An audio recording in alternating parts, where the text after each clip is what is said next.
Good morning, everyone. Today we will do our poem The Road Not Taken, written by Robert Frost. जैसा कि हमने इसका title देखा, the road not taken, the road, वह path, वह रास्ता जो नहीं लिया गया है, जो रास्ता छोड़ दिया हमने, ये इसका टाइटल है। जब आप इसको पढ़ेंगे, जब आप इस पोएम को समझेंगे, तब यह पोएम डायरेक्टली सीधे रिलेटेड है हमारे जीवन से, हमारी लाइफ से, क्योंकि इससे हमें यह पता चलता है कि हम जो भी डिसीज़न लेते हैं वह हमारे फ्यूचर पर, हमारे भविष्य पर इफ़ेक्ट डालता है, प्रभाव डालता है, और उसी से सारे का सारा डिफरेंस पैदा होता है। उसी के ऊपर सब कुछ डिपेंड करता है। अब क्वेश्चन ये है कि हम अपनी चॉइस कैसे करें, कैसे हमें पता चले कि हम कौन सा रास्ता अपनाएं, which road you have to take और विच नॉट, कौन सा रास्ता अपनाएं जिससे कि हम जो चॉइस करना चाहते हैं, जिस टारगेट को पाना चाहते हैं, जिस मंजिल को पाना चाहते हैं, वह हम प्राप्त कर पाएँ। ऐसी सिचुएशंस हमारी लाइफ में बार बार आती हैं। जैसा कि इस पिक्चर में दिखाया गया है, दो रास्ते अलग हो रहे हैं। हमें दोनों रास्ते एक जैसे दिखाई दे रहे हैं। हम दोनों ही रास्तों की डिटेल्स नहीं जानते, अननोन हैं दोनों रास्ते हमारे लिए। ऐसी सिचुएशन में हमें ये डिसाइड करना कि कौन सा रास्ता हमें अपनाना चाहिए, रियली ए टफ जॉब, मुश्किल काम है। कौन सा रास्ता हम अपनाएं जिससे हम अपना टारगेट अचीव कर पाएँ। इस तरह की सिचुएशन सबकी लाइफ में आती हैं, और यहाँ पर पोइट रॉबर्ट फ्रॉस्ट हमें इस पोएम के थ्रू यही समझा रहे हैं। चलो अब पोएम स्टार्ट करते हैं। To roads diverged in A yellow would, दो रोड डाइवर्ज हो रहे हैं, अलग हो रहे हैं। वुड यहाँ पर जंगल है, डाइवर्ज है डिवाइड होना, अलग होना। दो रास्ते अलग हो रहे हैं, वो भी जंगल में। And sorry I could not travel, poet कहता है सॉरी, मैं दोनों रास्तों के ऊपर नहीं चल सकता। कोई भी एक टाइम पर, एक समय पर एक ही रास्ते को अपना सकता है। मीन्स हमारी लाइफ में यहाँ पर ये सिंबॉलिक है। लाइफ में हम केवल एक ही रास्ता अपना सकते हैं। And be one traveller long I stood, be one traveller, मैं वहाँ पर ट्रैवलर भी एकमात्र था, बिल्कुल अकेला था, किसी से पूछ भी नहीं सकता था कि कौन से रास्ते पर जाना चाहिए। मीन्स हमारी लाइफ में भी इस तरह की चॉइसेस कई बार आती हैं जिसमें हमें खुद अकेले डिसाइड करना होता है कि कौन सा रास्ता हमारे लिए ठीक है। लॉन्ग आई स्टूड, लंबे समय तक मैं वहाँ पर खड़ा रहा। And look down one as far as I could, और फिर मैं जहाँ तक देख सकता था वहाँ तक मैंने देखा। सड़क के ऊपर, रोड के ऊपर, उस दोराहे पर खड़े हुए मैं देखने लगा जहाँ तक मैं देख सकता था। To where it bent in the undergrowth, undergrowth झाड़ियाँ हैं यहाँ पर, और वहाँ तक मैं देखता रहा जिस पॉइंट पर, जिस जगह पर ये रोड मुड़ गए और रोड मुड़ कर के झाड़ियों में गायब हो गई। वहाँ तक मैं देखता रहा कि कौन सा रोड इसमें से बेटर है। Then took the other as just as fair.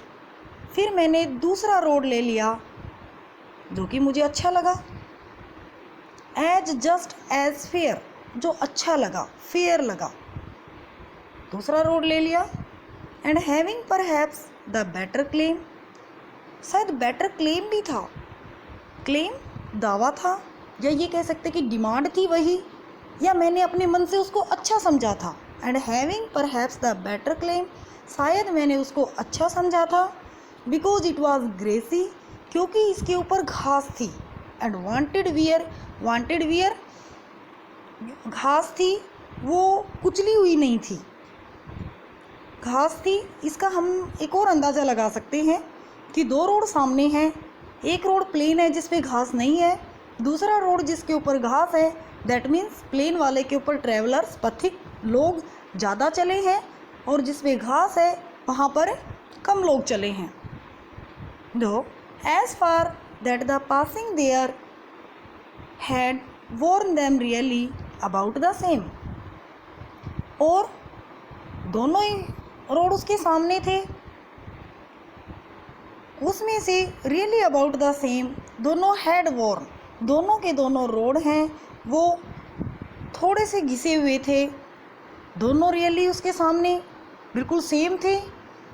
But point है वो एक ही रोड चुन सकता है दोनों में से, दोनों पे ट्रैवलिंग एक साथ नहीं कर सकता। And both that morning equally ले, पॉइंट कहते हैं कि उस समय दोनों रोड उनके सामने थे। In leaves no step had trodden black, और उसके ऊपर जो पत्ते थे वो ट्रोडन ब्लैक, कुचले नहीं गए थे। जैसे किसी रास्ते पर सूखे पत्ते हों और उसके ऊपर जब कदम पड़ेंगे, लोग जाएंगे आएंगे, तो पत्ते हैं वो चूरा बन जाएंगे, कुचले जाएंगे, चूरा बन कर के पत्ते काले नज़र आएंगे। लेकिन वहाँ पर ऐसा नहीं था, सुबह सुबह का टाइम था, पोइट से पहले उस रास्ते पर कोई नहीं गया था।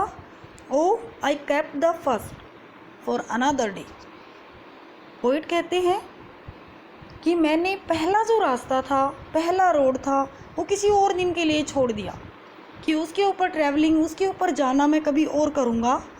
Yet knowing how way Leeds on two way I doubted if I should ever come back, ये जानते हुए कि how way Leeds on two way, जब इस रास्ते पर वे आगे बढ़ जाएंगे, जब आगे चले जाएंगे, आई डाउटेड, पोइट को भी ये डाउट था, ये शक था, ये संदेह था कि if I should ever come back, कि क्या मैं कभी भी वापस आ पाऊँगा, क्या उसी रास्ते पर आ सकते हैं।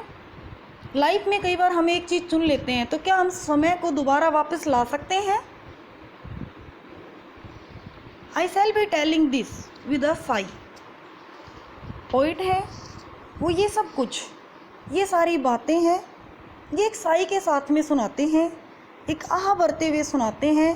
Somewhere edges and edges has, इसमें कहते हैं कि बहुत समय हो गया, बहुत पहले हुआ था ऐसा, जब उनके सामने दो चॉइस थी, दो चॉइसेस में से पोइट ने पहला रोड छोड़ दिया था and he chooses the second choose कर लिया है। Two roads diverged in the wood, दो रोड हैं वो एक जंगल में अलग हुए। And I took one less travelled by, और मैंने वो रोड चुना जिसके ऊपर लोग कम चले थे। And that has made all the difference, और उसी से सारा डिफरेंस हो गया। कई बार हम जो रास्ता चुन लेते हैं, चुनने के बाद में उसके जो परिणाम होंगे, जो रिजल्ट्स होंगे, वो हमें ही भुगतने पड़ते हैं। इस पोएम में पोइट हमें ये समझा रहे हैं कि आदमी को अपने जीवन में चॉइस करनी पड़ती है, चुनाव करना पड़ता है, और उसी चुनाव के ऊपर उसके फ्यूचर की हैप्पीनेस, खुशी डिपेंड करती है। समय से पहले हम डेफिनेटली निश्चित रूप से यह नहीं कह सकते कि उस टाइम पे हमने जो चॉइस की वो चॉइस ठीक थी या गलत थी। ये तो टाइम आने पर ही पता चलता है। हम अपनी तरफ से बेटर ही चुनते हैं।